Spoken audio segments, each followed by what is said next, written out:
Don't worry, you guys aren't really on audio. I told you you're muted. But we are recording this, and so the audio of what you're hearing now and the show that I'm putting up on the monitor, my little PowerPoint here. We still don't have a webcam, so you just get the audio and you can just get the PowerPoint on the recording, which is beautiful. You know how to get there, right? You can link to it from community.schoollogic.com. This is our address, and that's how we're doing business. For our demonstrations today, we're going to be running the latest, greatest version of SIRS, which is 4.2.1006. We've got that hooked up on my machine to database 2.2.363 for all the geeks out there. Now you know what we're doing. Most of our time today, we will be investing our time in and around this form, which is walk-in scheduler. It's where most SIRS users either create an entire schedule for a student, perhaps a new student, or it's where we fill in holes in a kid's schedule. And frankly, I will get you out of here in well under an hour today. Usually I'm cramming to get these done in 60 minutes. I'll have you out of here before 60 minutes is even close. An overview of where we're going today. We're going to walk-in scheduler. As I said, we're going to talk about adding a course. We're going to talk about adding a class. We are going to use schedule, which I think is a cool feature. It's one of my coolest parts of the software, which means we're going to allow the software to put one of our students' schedules together for us. We're going to use master view, which I think is one of the coolest views in the software. It lets us view the kid's schedule in a matrix format, kind of a relating to, I think, the way humans think and conceptualize schedules way better than just saying, oh, here's a list of kids, the classes the kid is in. And that master view is going to allow us to fill a hole in a kid's schedule. So that's fun. A global enrollment, technically not part of the walk-in scheduler, but it is a way to schedule kids. We're going to look at that for a minute. And we're going to look at global transfer, which is also technically not part of walk-in scheduler, but it is a cool way to schedule kids, especially if you have multiple kids. But it lets us transfer some information, which is kind of cool. And global transfer lets you move students out of a class without a trace. So let's start with a look at walk-in scheduler, and you've seen about enough slides. We want to show you the actual product, much more fun. And I want to find a 7th grader named Caden Aberdeen. So let's change ourselves here to 7th graders, and let's go find Caden Aberdeen. Somebody moved her on me, but it's not going to really matter a ton if I look at Caden or if I look at somebody else. I'll start by giving you a little background here. Okay, now in the real world, it's the day before Valentine's Day, so we're in the 2nd term at most schools.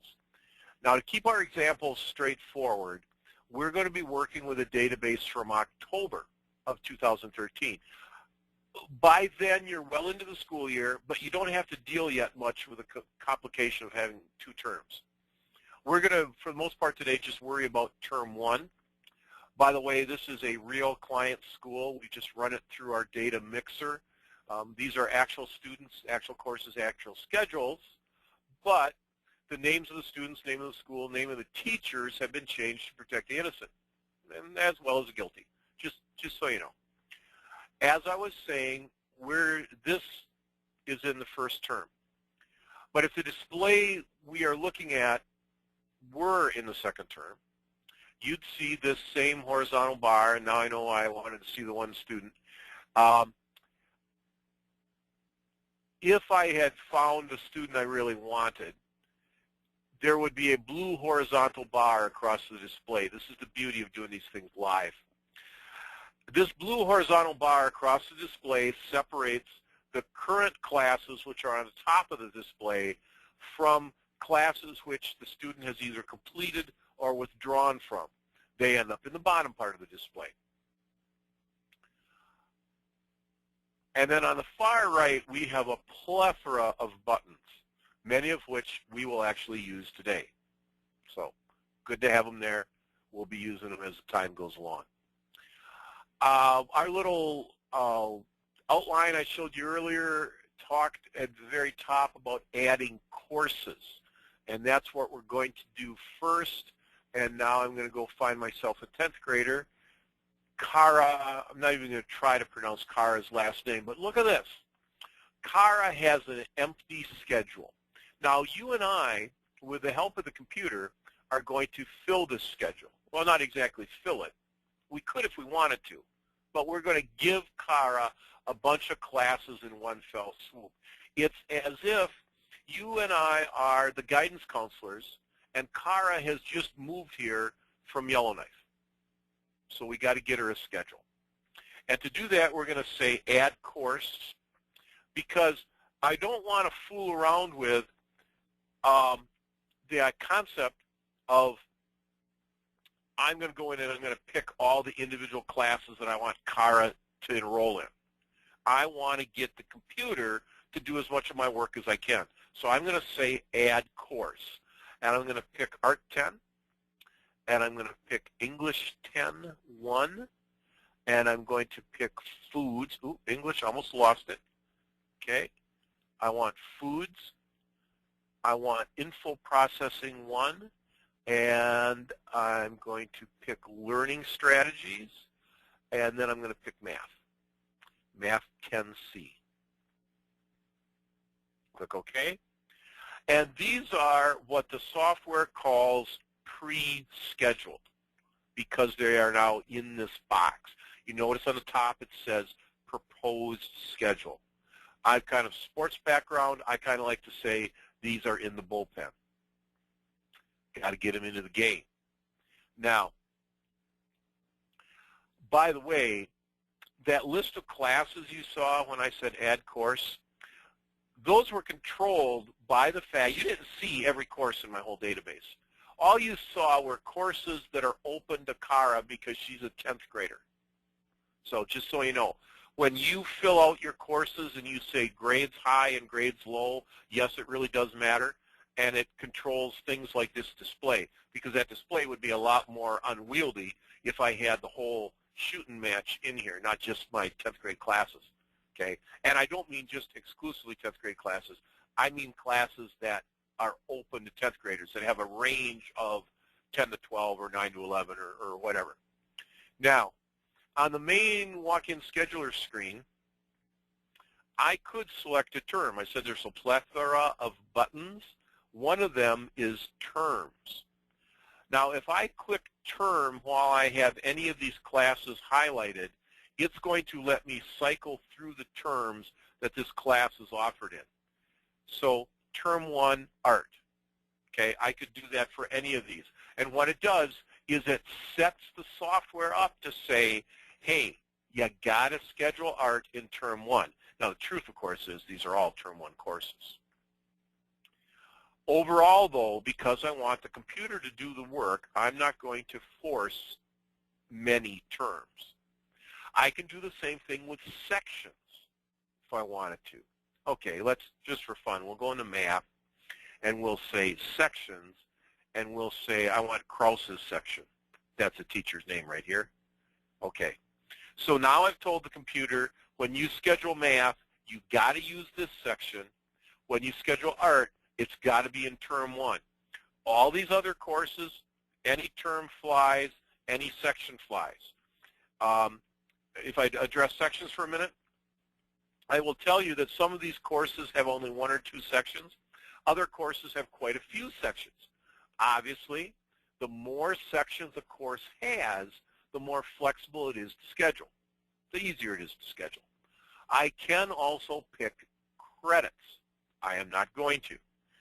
Now, if I had more Americans in my audience, it would seem odd to them to pick credits, because generally the American schools don't.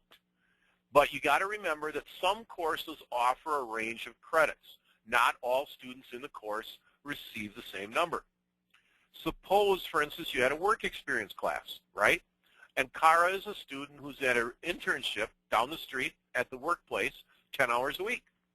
Maybe you give her 5 credits. while another student is in the same internship class or course, but she's only down the street for 5 hours a week. Maybe you only give her 2.5 credits. And it's not uncommon in Canada to have different sections of the same course be worth different credit values. So that's why we give you the opportunity to specify which credits are going to apply for this kid. Now at the bottom of this form are 4 relatively self-explanatory choices.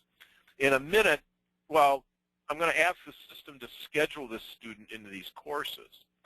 When it does that, I could ask it to list the prerequisite requirements, if any of these courses have them. Do I want CARA to absolutely adhere to them? I'm going to say no.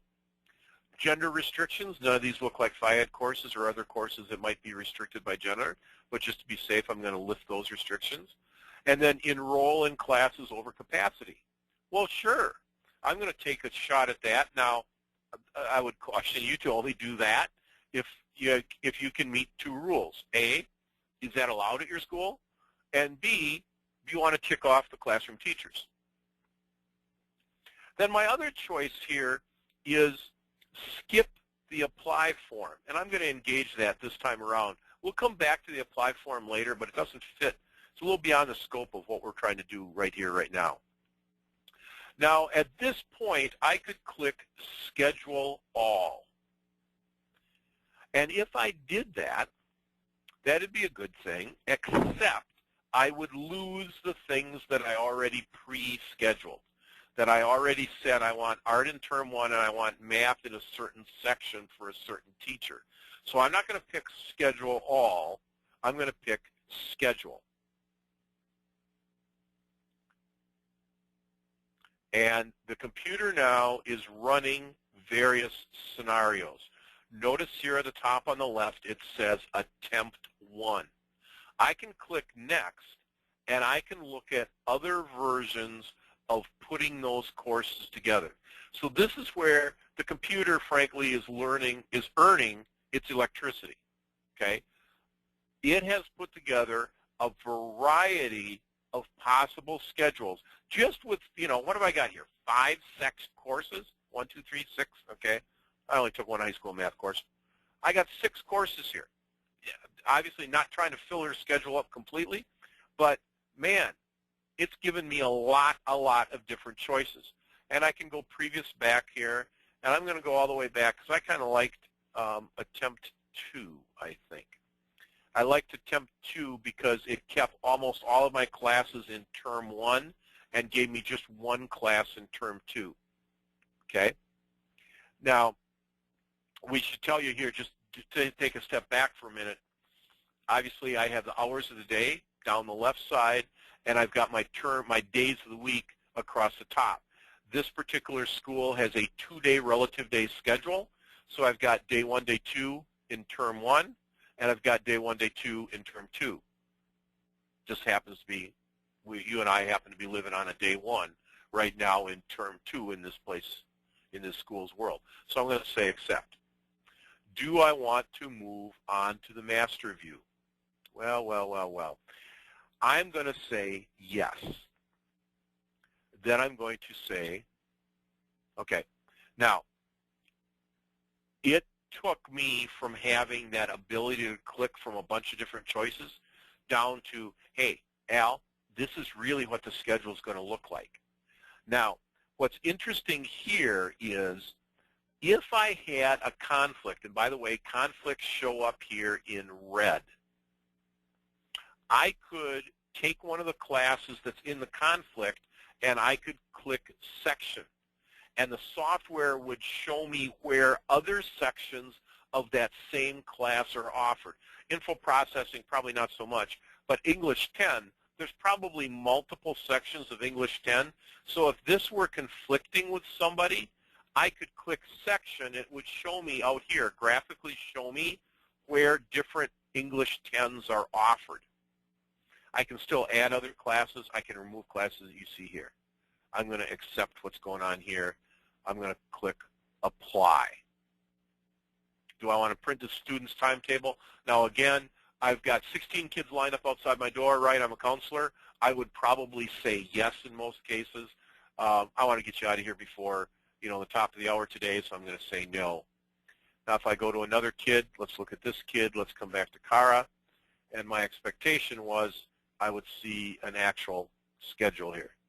But the beauty of this MasterView business, in my humble opinion, is that when you go into Mastery, and I've lost this now, I'm sorry about that, but the beauty of that MasterView is that it shows you by time of day exactly what your kid is up to, and it gives you this ability to play with different sections, and it graphically shows you where the other section comes up.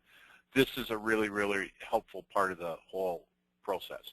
And I'm sorry I lost that kid's schedule right there in front of you. That's the beauty of doing these things live with the audience. And if you miss a click, you're looking like a schmo. The computer should have asked me for some subclasses there, and it didn't. But back at the ranch, I would have been able to say accept the schedule, and all the classes would have fallen in there. Now remember, we started it out by picking courses.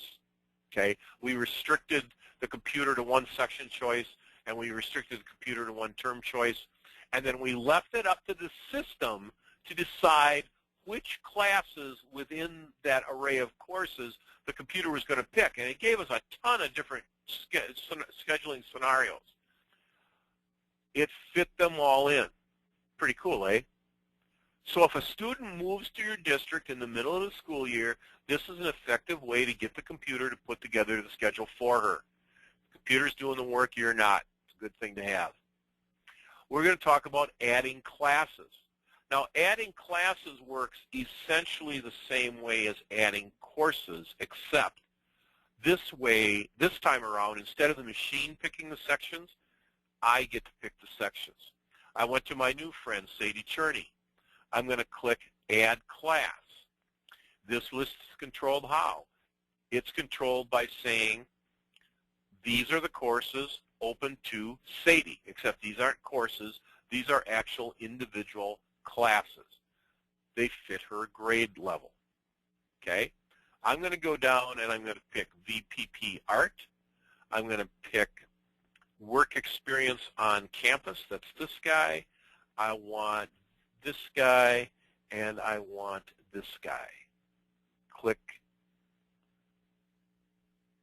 OK. Click Schedule. All courses have been pre-scheduled. There are no possibilities to view. In other words, there's no choices to be made here, friend. Okay? We already made the choices. We manually picked the individual schedule because we said, these are the sections I want. Okay? Less work for the computer to do, more work for us to do. But if you have specific needs, you need a specific section for this girl for whatever reason, be it the teacher, the time of day, the room, whatever has to happen, you can make it happen individually, but still create a whole schedule.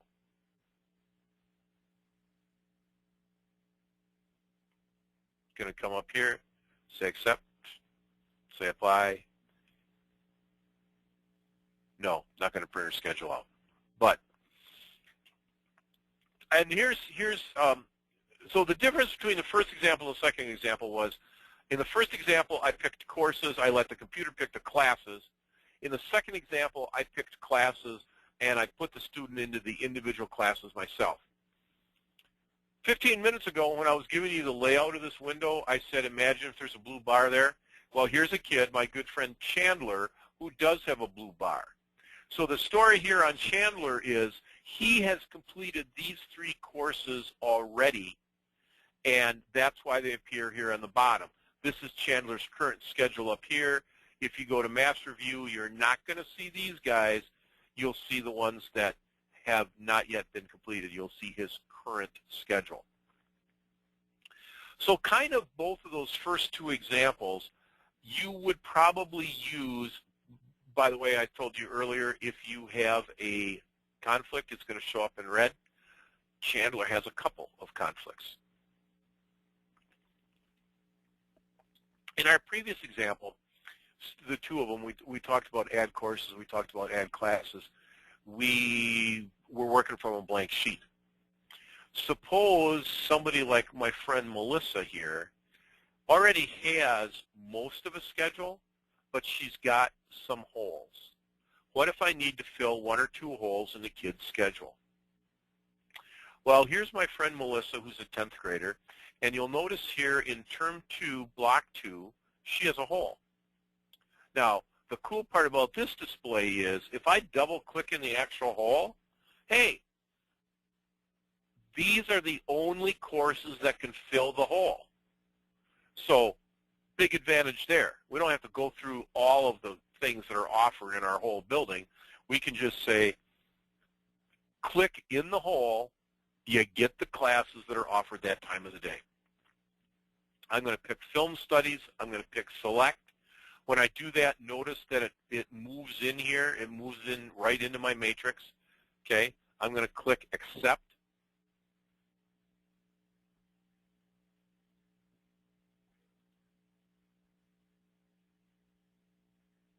And the beauty of that is I come back to Master View.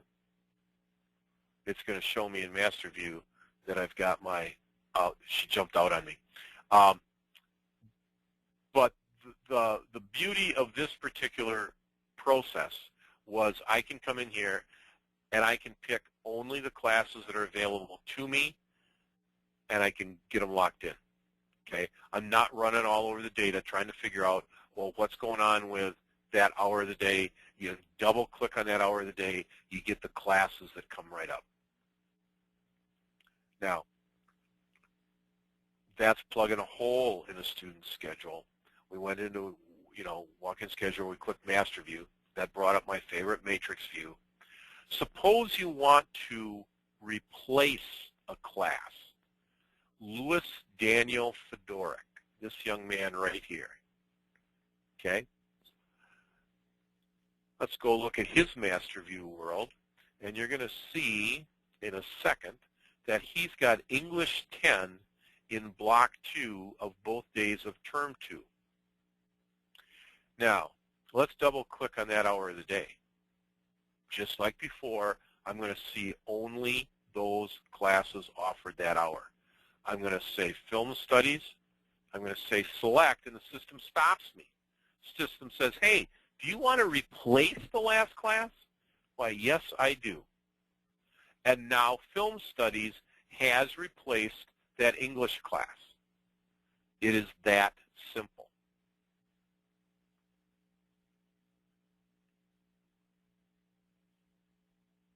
Check this out. Okay, I'm going to click on Mastery. I'm going to go back. I'm going to do that again. We'll show you this apply form. Okay, English is in there. Click Accept. Do I want to move to the apply form? Yes, I do. Okay. Now, a lot going on here, but it's telling me I got some problems over here. But the beauty of this is when you make a change, you can see what's become what. And we'll come back to this in a minute because I want to show it to you a little bit more. But when it says, do I want to go to the apply view, this is the apply view. I never want to print their schedules. Okay. Back in the main window, had I carried the steps out and done them exactly properly, I would now see that English class sitting down here because it would have been completed or withdrawn. I promised you a little bit more on this guy. There's a lot going on here, I will absolutely admit. So I wanted to take a minute and explain just a little bit of it. The overall view is this. On the left side of the box, we've got the student's existing schedule. This is what she has today. On the right side of the box, we have the proposed schedule. It says right up here. Okay, this is what will be. Now, let's look at the lines in the middle. And sometimes my colors are not that great, but black means no change to the class. Student was currently enrolled, still is. The aqua lines connect transfers between sections. Student was enrolled in one section of a course, is now enrolled in another section of the same course.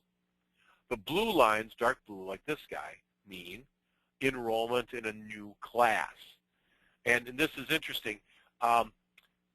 We essentially, if you follow it across, you're essentially saying take currently enrolled and insert it into pre-calc. That's really kind of what you're saying there. We're moving from currently enrolled into the class. And then a red line means that a student is withdrawn from the course. So we're taking ceramics and we're inserting it into withdrawn, or you can look at it the other way around. We're inserting the withdrawn code into ceramics. But the literal picture is, you know, on here, it looks like I'm moving ceramics into withdrawn. Now, we also have two really interesting questions on the bottom of this screen. Do I wish to transfer mark data, and do I wish to transfer attendance data? Tell you what, we'll come back to those. We'll address those in a few minutes in Global Transfer, because then I can show those things to you even more graphically. And those are pretty important choices, and they're pretty cool what you can accomplish with those. Now, you know what? We spent a fair amount of time today adding classes, but you can remove a class just as easily. If we go look at Sarah Hurst, let's click on a class like Drama 10, and I'm going to click, remember, it's drama. Okay, remember that. Click Remove. When I say apply that change, it brings me back to here, and my drama class now is complete, and I'm going to say not today. I'm going to say I want that complete as of yesterday. The status date is after the class end date. Oh, I'm working with a first term class here. So let's go back and say, you know what? I need to remove that student from that class as of a December date. Now it'll let me do it. Do I want a printer timetable? No. Okay. So removing a class, pretty simple. You click Remove, you click Apply, and you just keep following the prompts.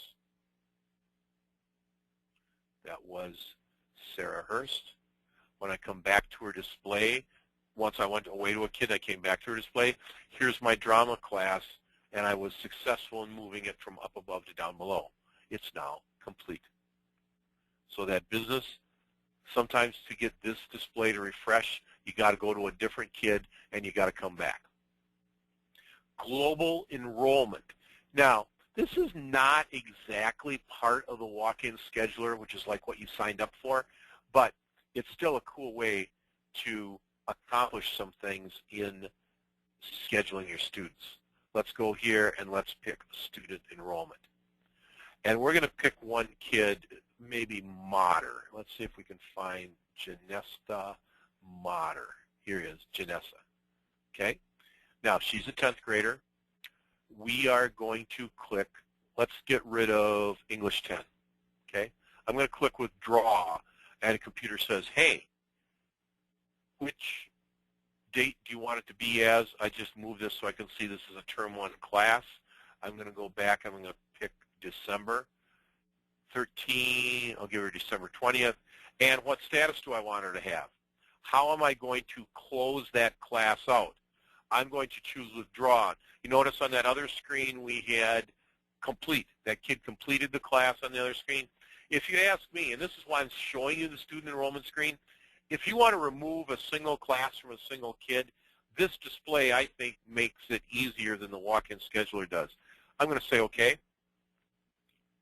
And you see here on the far right, it says Withdrawn. Now, it's a little bit easier to see that on this display, which is my walk-in scheduler display. There's my English class, Withdrawn. Okay? Much easier to see. But I think it's easier to pull off the action over here. Now, one of the beauties, by the way, of global enrollment is I could have done more than one class at once if I would have wanted to. Okay? So,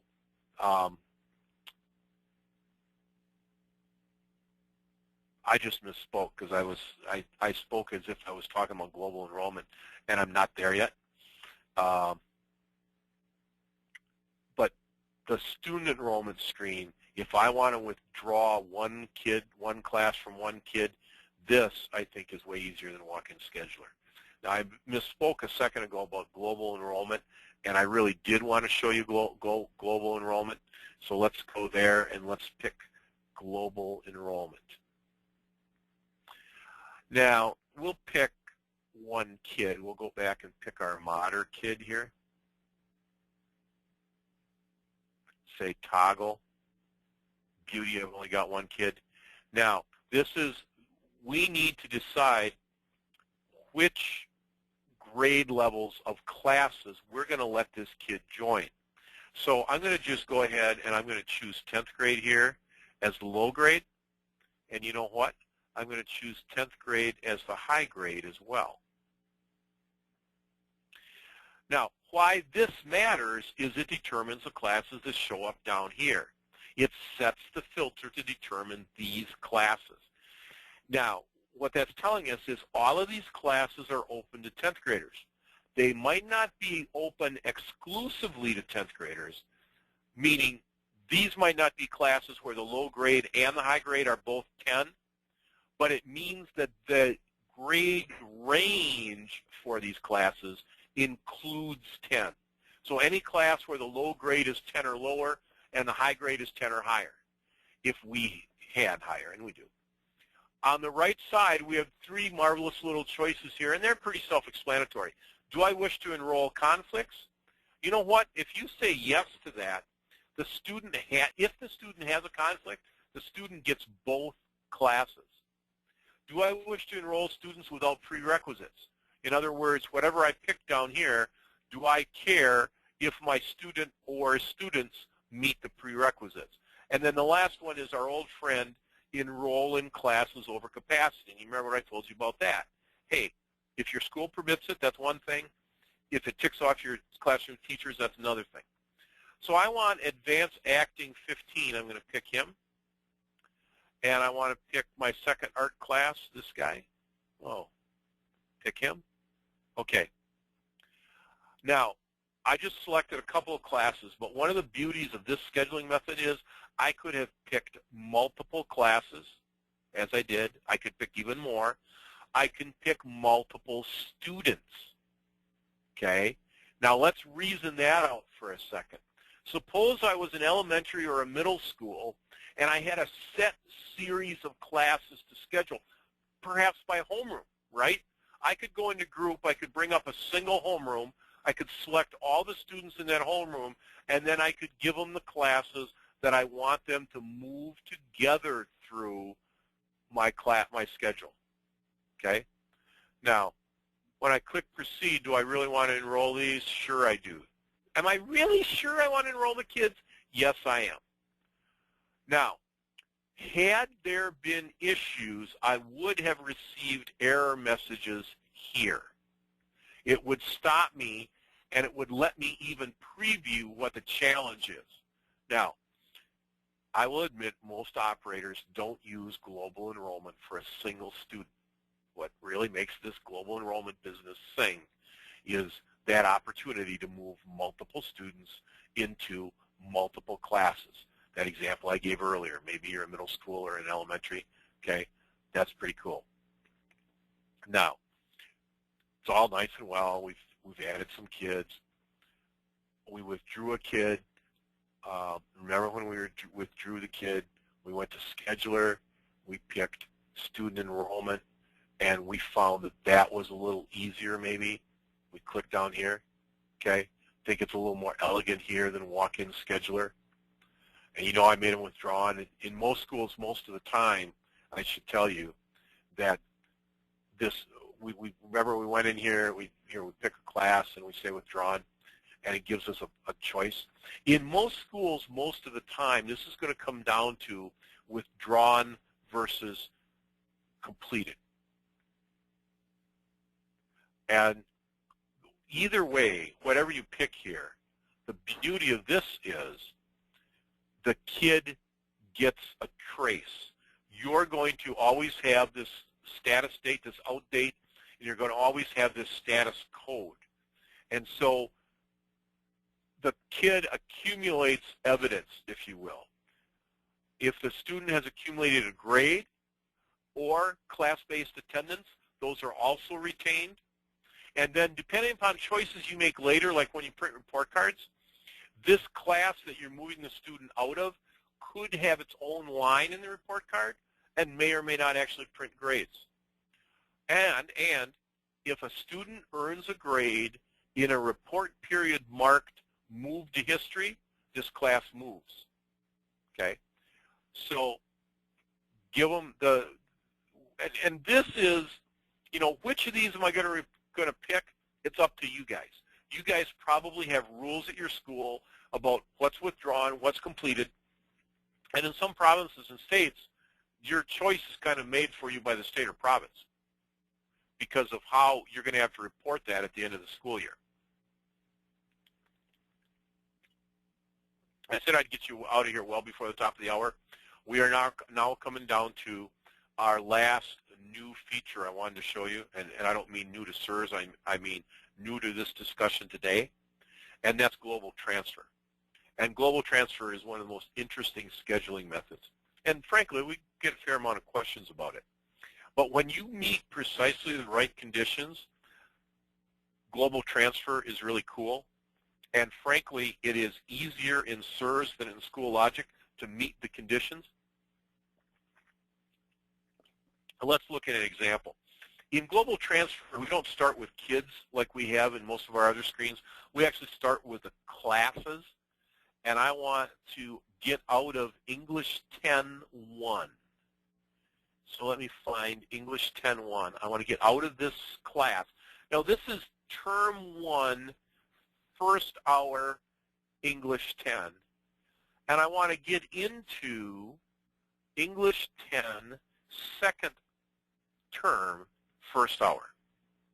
So I don't want to take English first semester. I want to take it second semester. That's what's going on here. Now, because of the pair I chose up here, I don't get very many choices down here.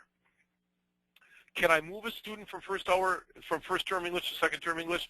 I certainly can. I could go in here and I could collect my kids, and I could even choose to transfer kids whether or not they are withdrawn. I don't know why I would transfer a withdrawn kid, but I could choose to do that if I wanted to. So this is a high-speed way to potentially move multiple kids, and it moves them without a trace, meaning if I execute all this business, at the end of the day, and I go look at these kids' schedules, I will never see this English class on here, the old one. I will only see the new one. Now, about these two pieces of choices down here. I want to do better. I want the computer to do more work for me. So I'm going to go back here and I'm going to say I want out of English 20.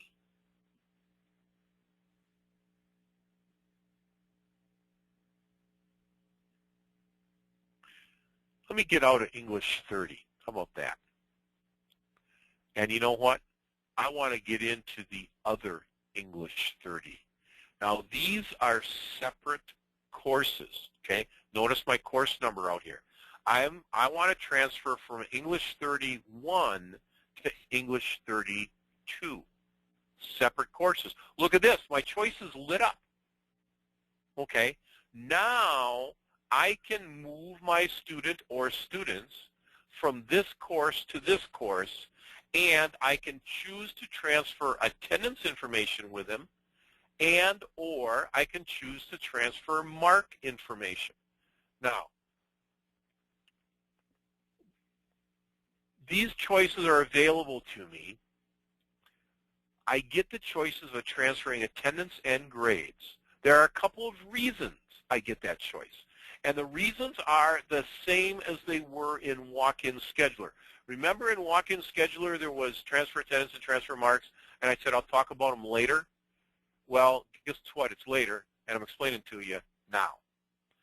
In that first pair of courses, a second ago when I had those two English courses, 10 and 10, even though they were two sections of the same course, I did not get this chance.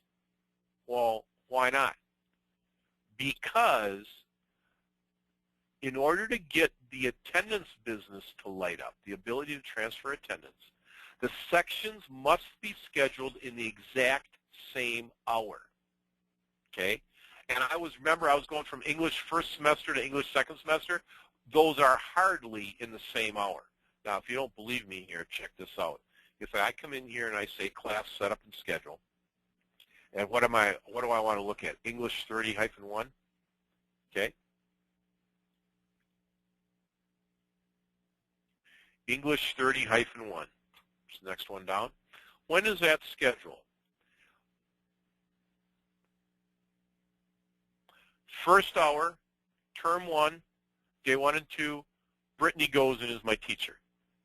Okay. The other one, also term 1, block 1, Trevor goes in, probably husband and wife. Don't care. All I care about is they're taught the exact same hour. That's what gives me this ability to transfer attendance information. Now, what about mark information? Why does that allowed? Because of this screen. Both of my sections are defined exactly the same way. Report card here, move to history, here's my credit number. Okay? Come back to the other class, it's set up exactly the same way. I'm going to issue a report card, marks here go to history, I get 5 credits. Okay? So, the ability to transfer attendance information and mark information has to do with scheduling. And attendance has to do with scheduling, mark has to do with setup, and I can do this in School Logic only between sections of the same course. In SIRS, I can do it between sections of any 2 courses, as long as I meet those other rules. Now, most people, most of the time, use this transfer command to move multiple students, but you don't have to. On the other hand, if you had 16 kids to withdraw from Tiddlywinks and all 16 wanted to go into kayaking, global transfer would look pretty good to you. Or you can do what I would have done here, just move 1 kid. The beauty of global transfer is not only the ability to move attendance and or marks, it is that down the road it will look on the student's record and on report cards as if he were never enrolled in this first class. The first class vanishes without a trace, and the attendance and grades can be moved from the old class, into the new class. And it will look, for all intents and purposes, as if the student had been in this class the whole year. Now, let me digress for just a moment, because as soon as I start talking about transferring grades, somebody's going to ask about teacher logic. Let me address that. Global transfer moves period grades, and it moves them in SIRS only. It's true that once you have, let's say, a quarter 3 grade in SIRS. So Johnny earned a quarter 3 grade in English 1. Then we transferred him to English 2, and that quarter grade that was here is now here. And guess what? Johnny is in this list in teacher logic. So now that that 3rd quarter grade is here in SIRS, I can suck it back out into teacher logic. And then he goes through 4th quarter in that teacher logic grade book. He does the assignments, and I can get TLXE to calculate a final grade based on the 3rd quarter grade, which moved over, and then whatever work the kid did in the 4th quarter assignments. But you can't transfer grades any lower than period grades in teacher logic. Global transfer is not going to move all the assignment grades from one TLXE class to another TLXE class, just so you know. Okay, let's review. We started our day in walk-in scheduler, and we did the add class business. And when we were talking about add course, I just misspoke, I apologize. When we were doing the add course business, we tied that together with that schedule feature where we let the software put one of our students' schedules together for us. That's pretty cool. We did the add class business where I put together just a couple of classes, those VP classes for that one girl. This is where I personally pick each and every section. This is where I can specify some sections if I wish, or I don't have to. I can let the computer make all the choices. We went into master view. That's my favorite view, where we had that nice matrix, and you could see across the top, and which were the days of the week, and down the left I had my hours of the day. And remember, when we wanted to fill a hole in, we double-clicked in the hole, and that brought us up a list of only the classes for that hour. Pretty cool. Global enrollment lets us move multiple students at one time if we want. Global transfer, that's the cool one I talked about at the end, where not only can you move multiple kids, if you wish, you can make it look like they were never in the old class, and if you meet the right criteria, you can move attendance and you can move grades. So global transfer is pretty cool. Get a lot of questions about that. And now, some of you have heard this little spiel before. If you have, I ask your patience. The rest of you, I want to step back for a minute from the software, and I want to take a step back from walk-in scheduler for just this one slide. And I want to offer you some advice because I don't want you guys to end up in the ditch. You know, most of these webinars I'm cramming to get done in 60 minutes. Not today. I'm done with walk-in scheduler. I want to take advantage of this couple minutes before I let you go, and I want to offer you some overall advice, which was kind of sparked by a recent incident. I've always had this idea, and some of you probably already do this, I don't know, but I was reminded again last month. Here's my humble recommendation for all processes, not just the scheduling of students. If I were involved in SIRS or Schoologic, I would have a 3-ring binder full of notes and stuff. And I would have screenshots of the choices needed for any major process. I will admit that what I'm about to tell you is an extreme example. It doesn't happen at every school. But it did happen to one of our clients in the last few weeks. Their primary SIRS operator was hit by a car. Frankly, it was fairly serious. By the way, praise God, she's doing better now. But I'm pretty sure that from her hospital bed, she wasn't exactly phoning in to tell her coworkers which choices to make on the report cards forms.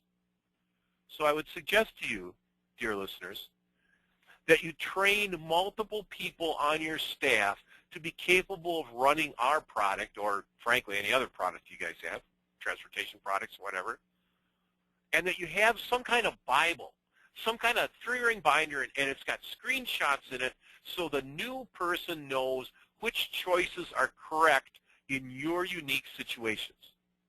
We like to think that our products are highly customizable. So the choices you make, maybe to run report cards or run transcripts, are not necessarily the same choices your neighboring district makes. So it might be kind of hard to get on the phone and call next door. Having on paper screenshots of the proper choices and some explanatory notes, I think just makes a ton of sense. Like I said, I don't want you to end up in the ditch. I want your headwinds to be minimal. I want your trails to be smooth. As usual, if you wish to review this presentation or you want to share it with a coworker who couldn't come today, wait until Monday or so, and I'll have this webinar up on the internet. You know, that interweb thingy, this internet, I think that's going to take off. And you know where to find us on the internet, community.schoologic.com. We'll have this information there. We have a plethora of other information there. Thanks for coming out today. I hope you found this helpful. I hope you guys have a terrific afternoon. Thank you so much.